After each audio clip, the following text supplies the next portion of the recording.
Nagpatuloy ang pamamayagpag ng Team Liquid Philippines at Aurora Gaming pagtapos ng Week 2 ng Mobile Legends Bang Bang Professional League o MPL Philippines Season 15.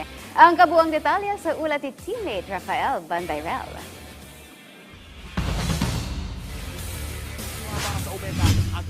Nanatiling perpekto ang mga kartada ng Team Liquid Philippines at Aurora Gaming sa paglipas ng Week 2 ng MPL Philippines Season 15. Pinangunahan ni Carl TZ Nepomuceno ang Team Liquid kontra sa Omega Esports 2-1 nitong linggo matapos din nilang padapain ang AP Bren 2-0 noong Biyernes naman.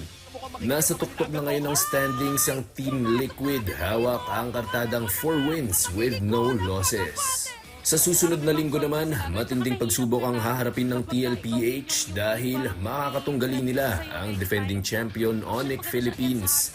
Sa kabila nito, malugod namang tinatanggap ng kanilang star gold laner na si Kiel Ohed Soriano ang hamong ito.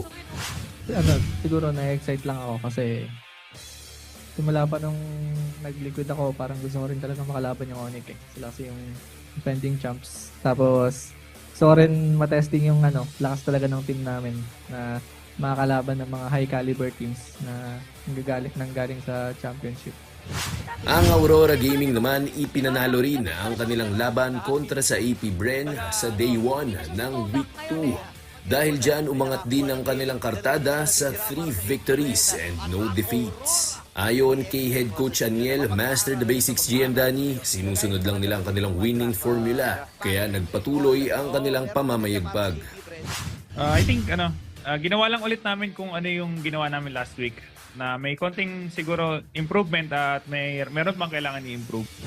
Magpapatuloy ang aksyon sa MPL PH Season 15 sa Biyernes, March 15 sa Green Sun, Makati pa rin. Rafael Bandayrel para sa Atletang Pilipino, para sa Bagong Pilipinas.